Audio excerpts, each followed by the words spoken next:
Welcome back, everybody. Our next talk is Don't Believe the Hypervisor, and I'm excited to welcome our next speakers, Daniel Komaromy and Laszlo Szapula from Task Security Labs. Daniel has spent over 15 years in mobile security, with accomplishments ranging from winning Pwn to Own to presenting at Black Hat, RECon, and CanSec West. He's the founder of Task and a seasoned vulnerability researcher. Joining him is Laszlo Szapula, a full-time member of the vulnerability research team at Task, focusing on low-level security of Android-based smartphones. Laszlo also teaches exploitation at top conferences like OffensiveCon and Hardware.io. Let's give a big round of applause for Daniel Komaromy and Laszlo Szapula.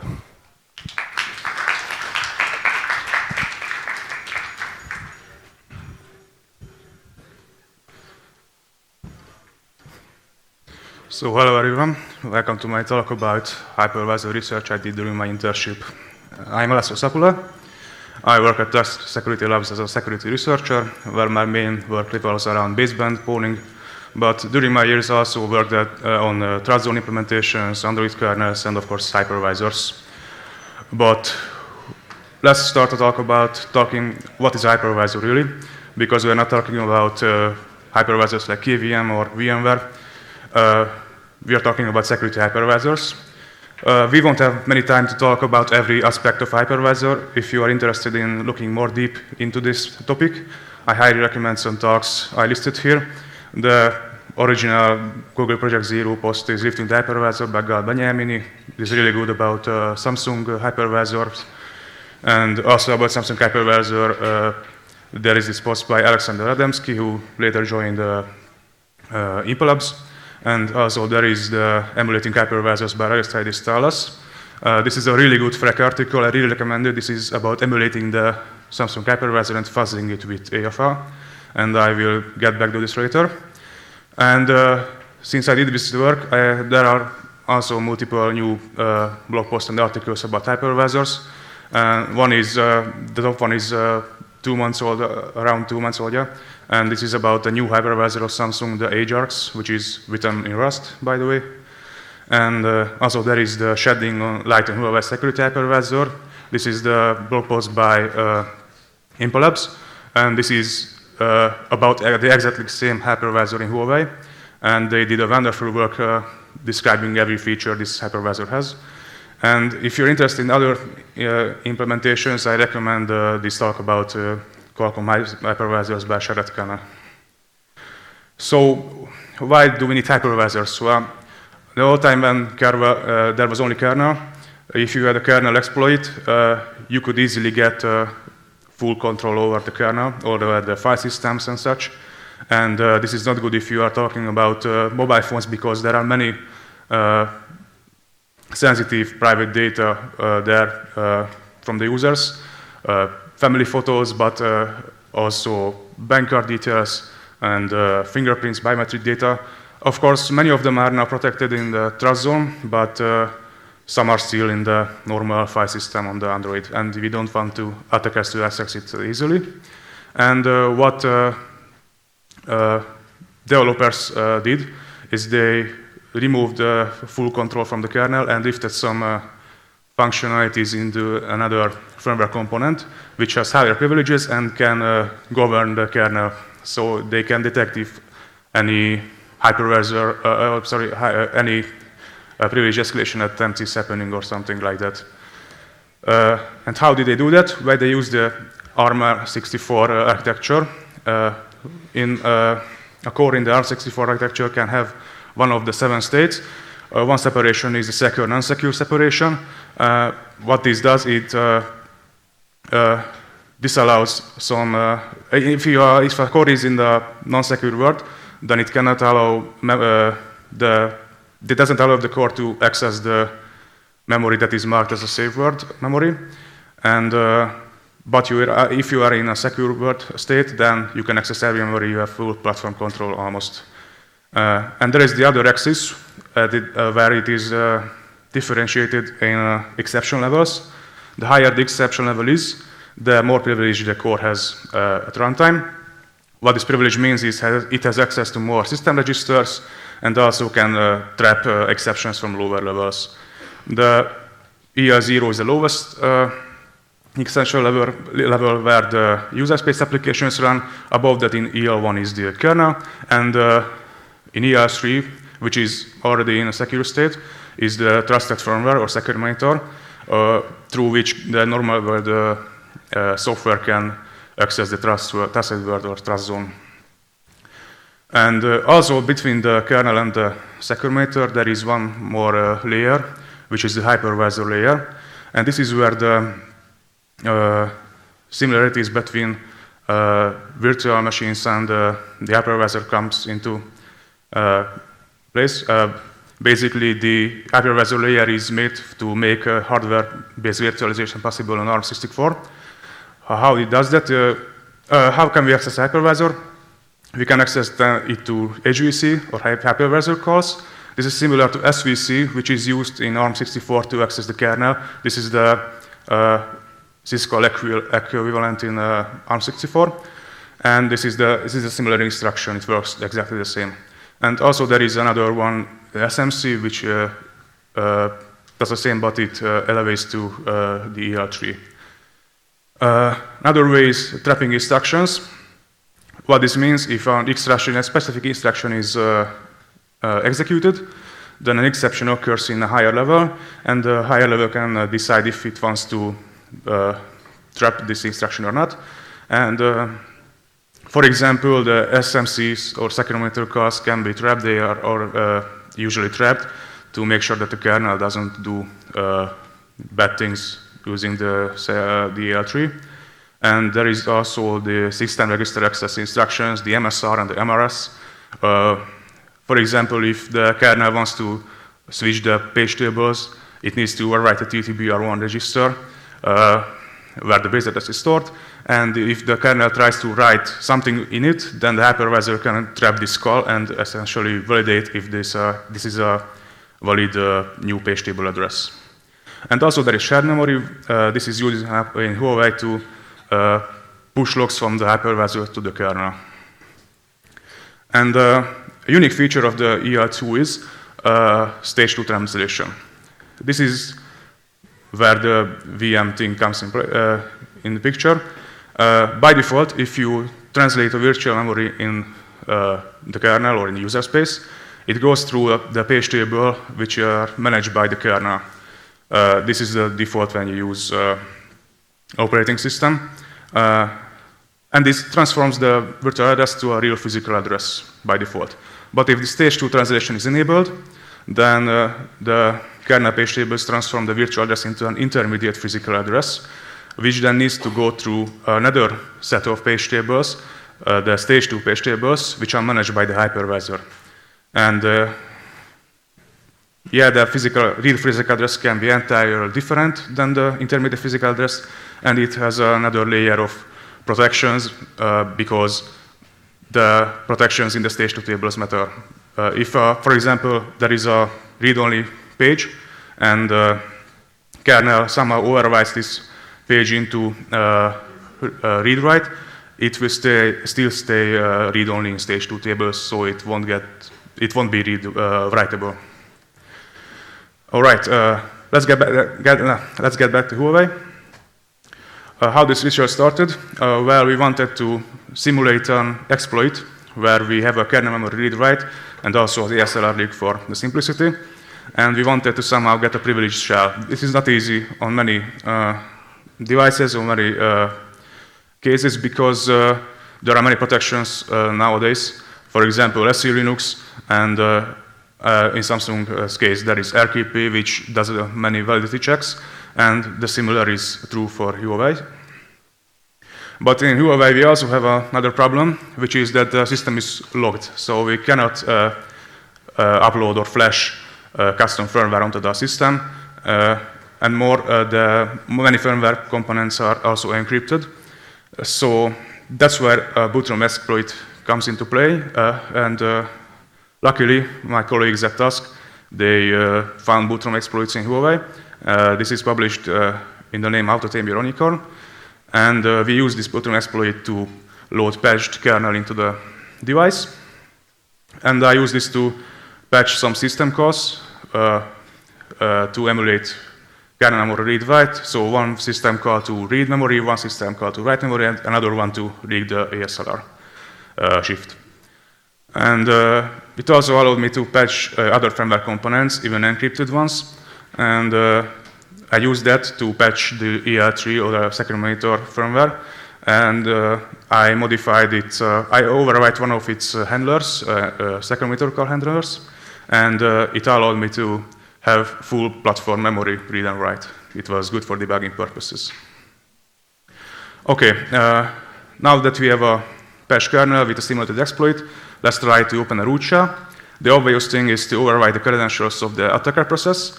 But if we try that in Huawei and we open a shell with root privileges, we get this text on the terminal, and the process gets killed.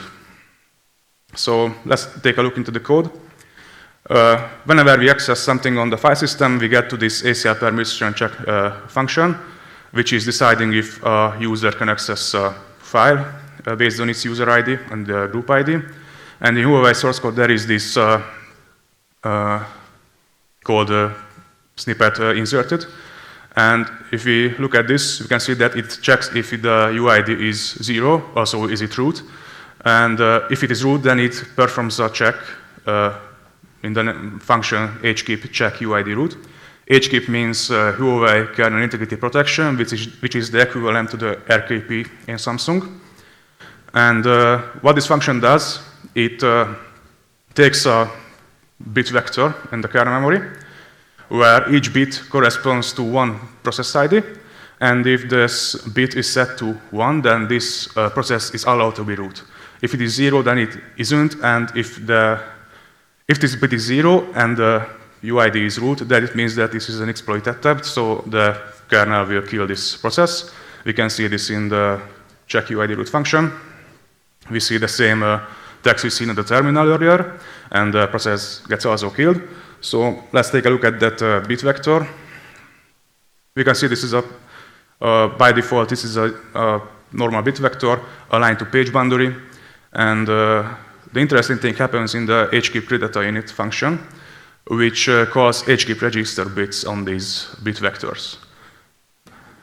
And if we take a look in deeper parts, we can see that it calls hypervisor using HVC. And it passes a function ID called HKIP HVC ROW register. And it passes the address of this bit vector and the size of this bit vector. So that's where we get to the HVC API of the kernel. In the kernel source, we can see many functions, we can see many descriptions, so we can have a kind of good idea what is happening, what is the hypervisor used for in the Huawei kernel. And the interesting things are the memory protection functions. They utilize the stage 2 translation tables we've seen before. And they use it to protect the kernel page tables, so they're not overwritable by kernel simply. And they protect other structures. And there are many protections they use this stage 2 protection for. For example, BPF, they protect the BPF allocations with this stage 2 protection. And also CFI structures are protected and so on. And there is an interesting protection, which is the ROWM we seen earlier. And this allows the kernel, so this is a protection where the kernel can only read this memory, so this read-only memory by default. But if we call a hypervisor with a proper function ID and proper arguments, then we can modify the contents of this memory. And there are many such helper functions. There are bitwise operations. There are memset and memcopies and other things. And there are many more HVC calls, but they are not really interesting for this research. Probably one interesting is this call where you can get the stage 2 entry corresponding to a physical address in the kernel page table. All right, so how can we attack this? How can we bypass this protection to gain a root shell? Well, there is two interesting attack surface. One is the hypervisor call. Maybe if we put malicious content into the register when we issue a hypervisor call, then maybe it causes some bugs.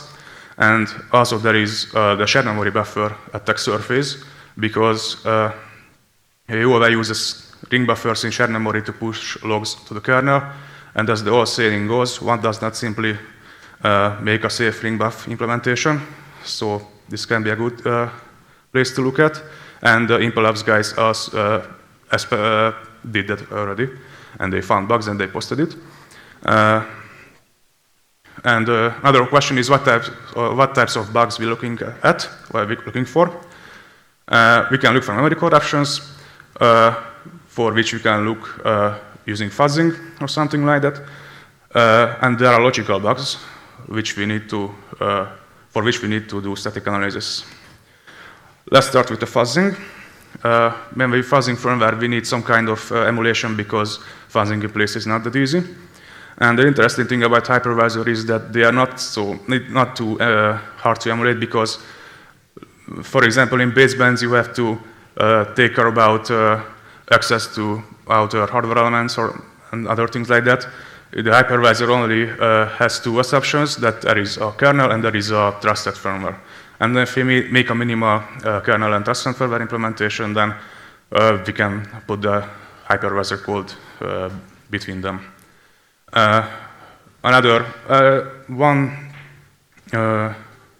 question is, or one challenge is the loading of the hypervisor, because this is not unified in all devices.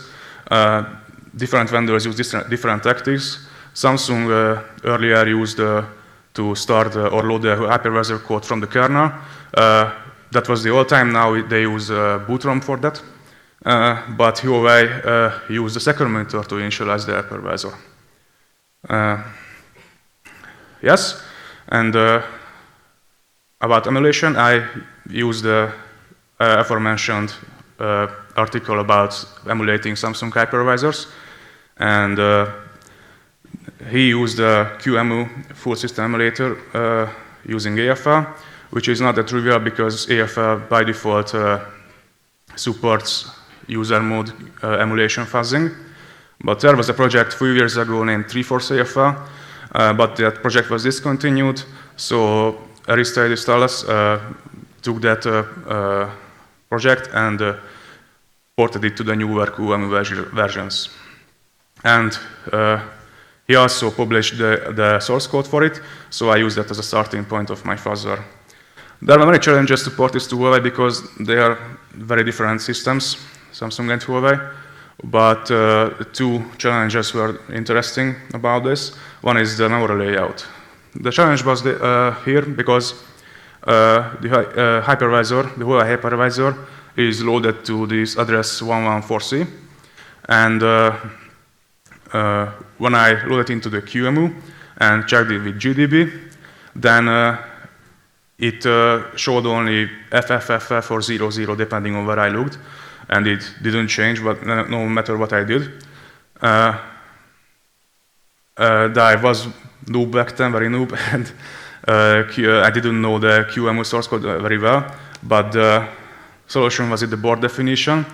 And if you see here, this address space where the hypervisor should go is mapped to PCI Express. So that's why it didn't allow me to load the kernel, the hypervisor code there. But I made a new board definition where these were not mapped, and now I could load hypervisor in its place. The next challenge is what are the register contents when the hypervisor initializes? Well, one way could be to reverse engineer the second monitor, but it was not an easy route, because the register contents were also modified before the SMC gets started in the BL2, so it was quite a convoluted way.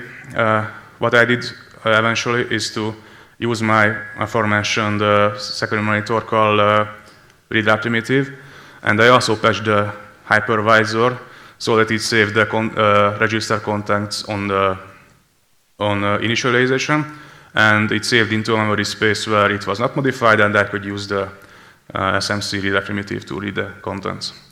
And now, after a bunch of work, it finally ran. I ran it for 3 days on a mediocre i5 processor. There were many false positives, and no vulnerabilities were found, sadly. But let's get back to the static analysis rule, because this was more interesting. Reversing this hypervisor is not so easy because there are very few log messages, so you really have to start from the init function to get anything. But if you're looking for the HVC handlers, you have an easier time because you can use the exception vector. The address of the exception vector is basically moved into the vbar register on init, so you can get this easily from a little bit of reverse engineering. And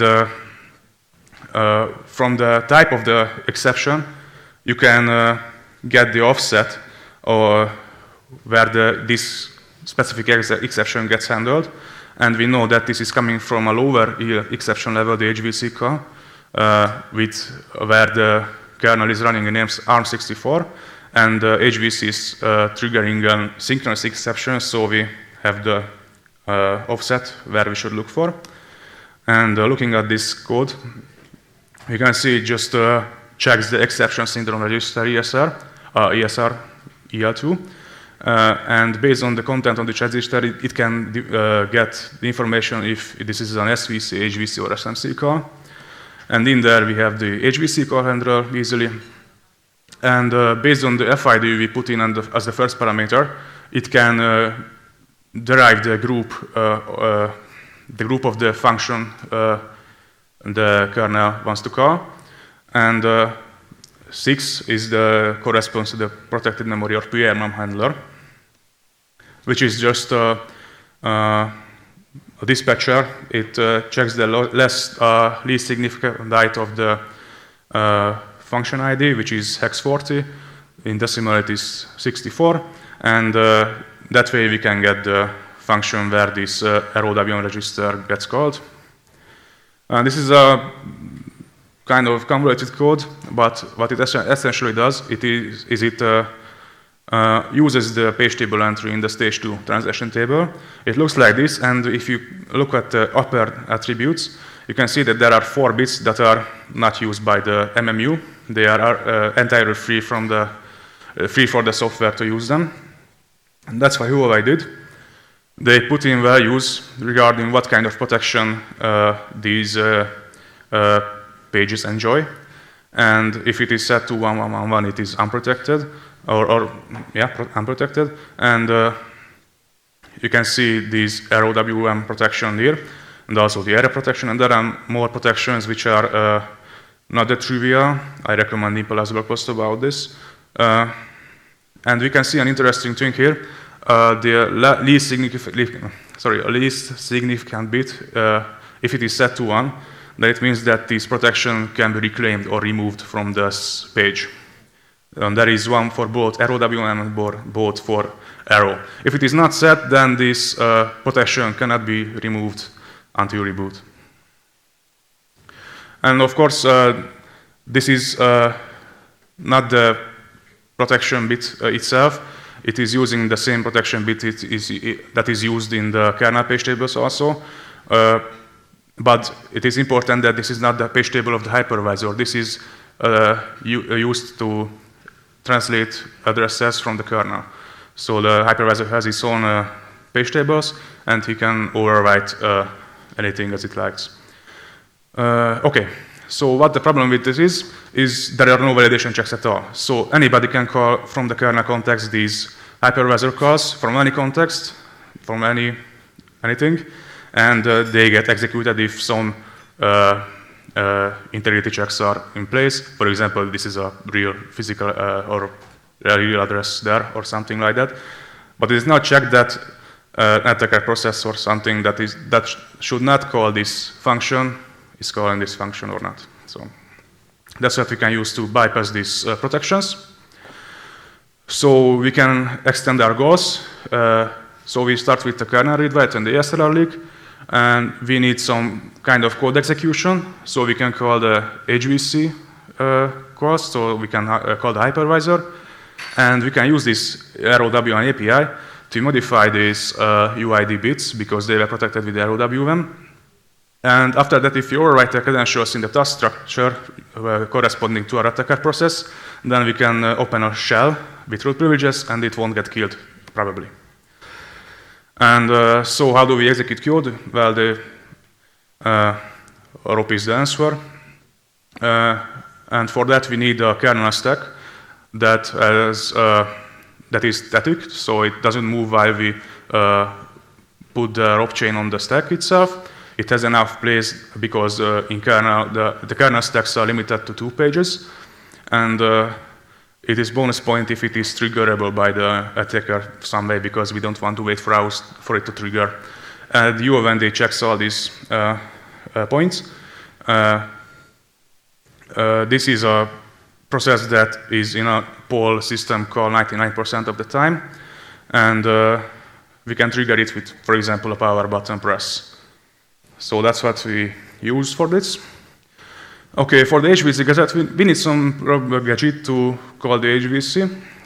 But if you look at the kernel code, we can see a lot of comments like this, that this code is inline because we don't want the attacker to use this code to remove the protections and something like that. But as my dear colleague RX7 said it, these comments couldn't stop me because I cannot read. So I looked for gadgets and I found eventually one that calls HVC and returns. That was a little finicky because it cannot use by itself as a gadget because it doesn't modify the content of the LR register. So it would just loop in itself.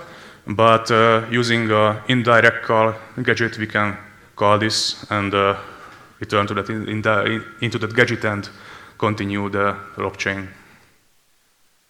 Okay, this is how the ROP chain look like. We have the HVC gadget I showed in the previous slide into the X8 register, because the indirect call gadget uses X8 using the BLX instruction, which puts the next instructions address into the LR register for us. And there is another gadget which puts the parameters into the registers X0 to X3. And X0 contains the function ID, X1 contains the base address of this bit vector, X2 contains the bit because this is the offset of the bit we want to overwrite, and X3 contains the value we want to write into this bit, which is 1. And after that we call HVC, and we repeat the previous two steps for the group ID bits. And now we can open a root shell, and it won't kill the process, but we are halfway done because there is still security enhanced Linux, and it won't allow us to do much things on the system even when we are root. So let's look at the source code. Let's see what we can do about it. If we check out the code where the SELinux policies get loaded, we can see many such code snippets where something called pmalloc is used, where the first parameter is something called SELinux pool. And if you look at the definition of this pool, it is a PRMEM pool. PRMEM is the memory protection the hypervisor implements. And take a look at take a note of the second parameter, which says SELinux error recur. We get back to that. After the SELinux policy gets loaded, the PRMEM protect pool function gets called on the SELinux pool. What this does is goes through every node, where each node is a memory range the pool uses to give memory when one is allocated. And then on each node, the lock range function gets called, which uses the first parameter, the function pointer, to do the hypervisor protection, and then sets the kernel page table entry to read-only also. And we can see the HKIP register arrow mode also, which is used for hypervisor protection. And this is the reclaimable protection I talked about earlier. So we can have a quite good idea what we can do about it. So what is the plan? Well, we can remove the protection from the SELinux pool, where all the compiled SELinux policies are stored there. And after we remove this protection, we can override them in memory. Well, that is not that simple because, as I said, the kernel page tables are still set to read-only, but luckily, Huawei didn't think about one thing, and that is linear mapping. Linear mapping is a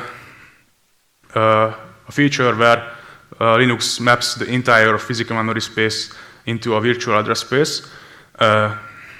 Basically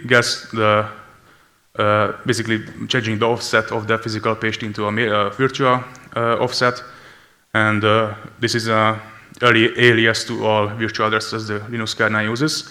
And the log change function is not modifying the access bit of these page table entries, so we can calculate the linear address of virtual address, and we can overwrite it even if the normal address is read-only. So we can extend the rope chain using this arrow mod unregister function. We put the SELinux pool start into it and also the length of this pool, and we again call the hypervisor. And let's see a demo. Okay, as we see now, anything we try to access from the root directory, we cannot even stat these files because SELinux doesn't allow us that. And we also cannot read any files from here. But let's run the exploit.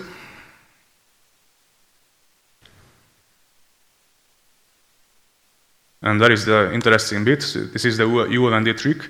Now the rope chain is on the UOVND stack, and we are waiting for the rope chain to trigger the HVC to modify these bits which are protected.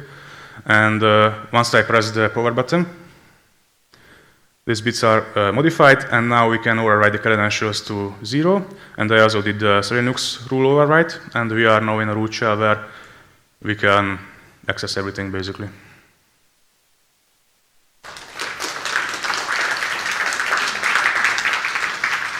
Now the disclosure about these bugs. I found these bugs in late 2021, and we reported them to Huawei. And the emulation work was in fact done after this, the next spring. Didn't have much time to do this because of university, but around May I finished the fuzzing work, and around that time Huawei also responded to the reports, and they said exactly this, that HKIP, which is again Huawei kernel integrity protection, is not an exploit mitigation. This is just to make attacks harder. So they say this is out of scope, and we are not aware of any fix at all about these bugs. And if you're interested more about this disclosure process, because there is more to it, and we will talk more of similar experiment. We will make a talk on the upcoming TruePairs conference in Germany, late June, where Daniel will talk about the disclosure process of these bugs. So thank you everyone for attending, and if you have questions, feel free.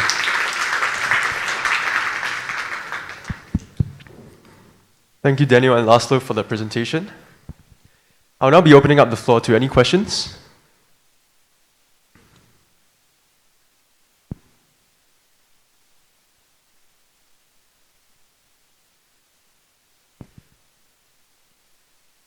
If not, you can find the speakers after the conference to ask them any questions that you may have.